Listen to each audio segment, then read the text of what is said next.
नमस्कार स्टूडेंट्स। आज हम मनुष्य के जनन तंत्र जो है रिप्रोडक्टिव सिस्टम, उसके अंतर्गत फीमेल रिप्रोडक्टिव सिस्टम के बारे में पढ़ेंगे। और मेल रिप्रोडक्टिव सिस्टम के बारे में मैं पहले वीडियो डाल चुका हूँ और उसके बारे में देखना हो आप मेरे चैनल पे देख लें जिसने नहीं देखा है। और मैं शुरू करूँ उससे पहले मैं सबसे रिक्वेस्ट करता हूँ कि आप मेरे चैनल को सब्सक्राइब करें और इस वीडियो को लाइक करें। Thank you. तो चलते हैं आगे। अब ये देखिए, आप डायग्राम जो देख रहे हो ये फीमेल रिप्रोडक्टिव ऑर्गन्स हैं। आपने पिछली कक्षाओं में भी पढ़ा है कि जो रिप्रोडक्टिव ऑर्गन्स होते हैं, मादा जनन तंत्र, वो दो प्रकार के, एक तो बाह्य अंग या प्राइमरी आप समझिए, और सेकेंडरी या सहायक अंग। तो प्राइमरी जो होते हैं वो ओवरी को मानते हैं। ये जो ओवरी होती है ये प्राइमरी ऑर्गन्स है।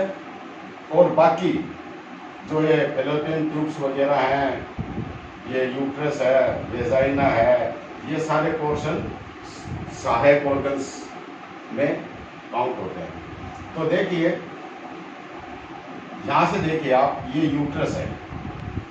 ये यूट्रस की लंबाई जो होती है ये लगभग 7-8 सेंटीमीटर के करीब होती है।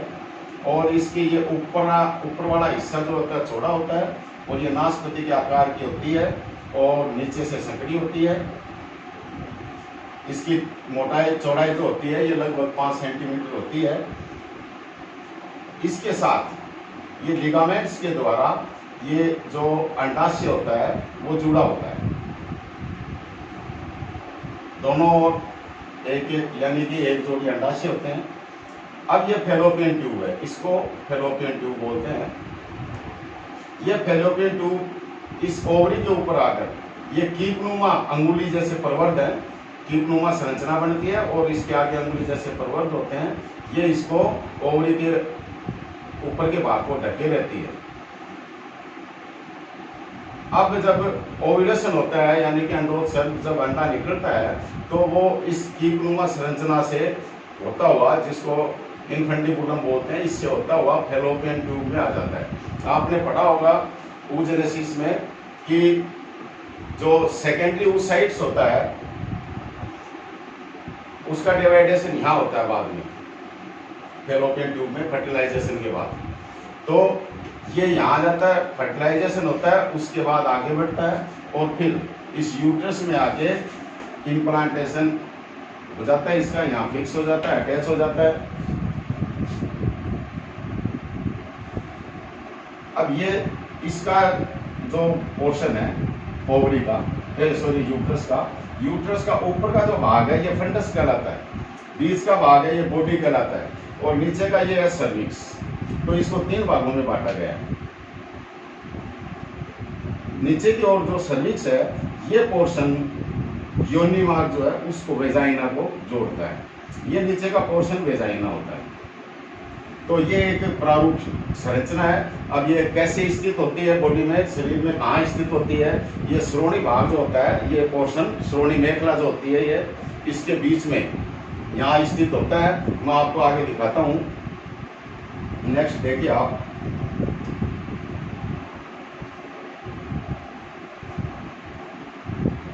अब ये देखिए, ये यूट्रस है। अब यूट्रस से देखो ये फैलोपियन ट्यूब और ये ओवरी है। ये ओवरी इस यूट्रस से जुड़ी होती है और ये फैलोपियन ट्यूब ओवरी के ऊपर। ऐसे ये एक इस साइड से है। ये यूरिनल ब्लैडर है, मूत्राशय जो होता है इसके आगे होता है। ये यूट्रस है और ये नीचे इस साइड से ये पोर्शन ये वेजाइना का है। नेक्स्ट,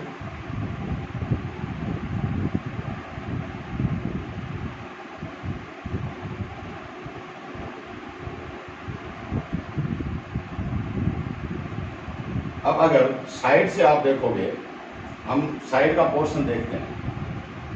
तो देखिए ये यूट्रस है, यूट्रस के दोनों ओर जैसे ये दिखा रखी है ओवरी है, ये फैलोपियन ट्यूब देखिए स्पष्ट नजर आ रही है।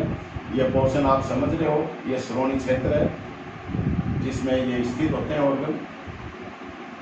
ये यूरिनल ब्लैडर है, मूत्राशय है, और ये रेक्टम मलाशय जो बढ़िया आती है और मलाशय में घुलती है, और ये मूत्र मार्ग है, और इसके और मलाशय के बीच में ये घुलती हैं, और ये वेजाइना है ये। इसमें यहाँ पे हाइमन मेम्ब्रेन होती है, जो ये पोर्शन होते हैं जो बाहर एक उभरी हुई संरचना होती है उसको लेबियो मेजोरा बोलते हैं, जैसे ये दिख रही है, और अंदर एक दोनों ओर संरचना होती है कोमल संरचना जिसको लेबियो माइनोरा बोलते हैं, और लेबियो माइनोरा के ऊपर जहाँ जुड़ती है इस प्रकार से उसको क्लाइटोरियस बोलते हैं। क्लाइटोरियस बहुत ही संवेदनशील होता है क्योंकि उसमें स्पर्श ग्रंथियाँ जो होती हैं वो ज़्यादा होती हैं, और ये जो लेबियो मेजोरा होता है इसमें बार्थोलिन ग्रंथियाँ होती हैं जिनसे स्राव निकलता रहता है जो इसको चिकना बनाए रखता है योनि क्षेत्र को। नेक्स्ट, अब देखिए आप एक जो प्राइमरी ऑर्गन है वो अंडाशय ही है, तो उस अंडाशय के बारे में थोड़ा विस्तार से देखिए आप। ये एक अंडाशय की संरचना है, ये अंडाशय यहाँ से जुड़ा हुआ है लिगामेंट्स के द्वारा। अब देखिए ये बाहर की परत है और ये फोलिकल क्षेत्र है, ये भी पूरा दो भागों में बटा हुआ है। अंदर का पोर्शन होता है वो तो मेडुला कहलाता है, बाहर का जो होता है वो कोर्टेक्स कहलाता है। अब ये जर्मिनल एपिथेलियम होती है जो अंडाशय की, इससे बहुत सारे फोलिकल्स बनते हैं और कोर्टेक्स क्षेत्र में इन फोलिकल्स का डेवलपमेंट होता जाता है। और ये इस प्रकार से देखिए जैसे ये प्राइमरी फोलिकल है और ग्रोथ होगा इनके चारों ओर, ये ओवम है, ये चारों ओर सेल है, सेल बढ़ती जाती है, आकार बढ़ता जाता है, फिर ये सेकेंडरी फोलिकल कहलाता है। फिर इसके चारों ओर ये परत बन जाती है, ये ओवम है, ये सेल्स होती हैं, जो ये अंदर की सेल्स हैं इनको जोना प्रोसूटा बोलते हैं, और जो बाहर की है जो वो कोरोना रेडिएटा होती है। और इस प्रकार से डेवलप होने के बाद ये स्थिति देखिए, इसको बोलते हैं Graafian follicle.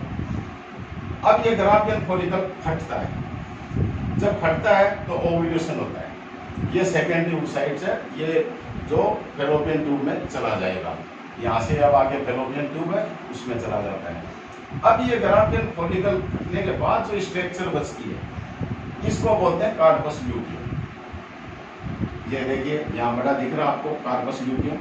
Corpus luteum progesterone और एस्ट्रोजन हार्मोन्स जो होते हैं महिला के लिए बहुत इंपॉर्टेंट हार्मोन्स होते हैं जिनको फीमेल हार्मोन्स बोलते हैं, वो यहाँ से सीक्रेट होते हैं। इसके बाद ये खत्म होनी शुरू हो जाती है और कार्पस एल्बिटेंस में बदल जाती है और अंत में योनि मार्ग से एक सफेद छोटी सी संरचना के रूप में बाहर निकाल दी जाती है। तो ये एक सामान्य ओवरी का स्ट्रक्चर है, ये ब्लड वेजल्स वगैरह इस प्रकार से रहती है अंदर। अब ये जो ओव्यूलेशन और फॉलिकल बनना, देखिए ये फॉलिकल बनने तो शुरू हो जाते हैं बहुत पहले ही, और जो पीरियड्स आते हैं यानी कि ओव्यूलेशन होगा उसके बाद मासिक धर्म शुरू होता है। ये लगभग 12-13 साल की आयु में शुरू हो जाता है फीमेल में, और इसको पहली बार जब ये शुरू होता है उसको बोलते हैं रजोदर्शन। और कुछ आयु के बाद, जैसे औसत आयु 45 साल है, 45 साल के लगभग ये पीरियड्स आने बंद हो जाते हैं, उसको बोलते हैं रजोनिवृत्ति या मेनोपॉज। तो इस प्रकार से ये निरंतर प्रक्रिया चलती है।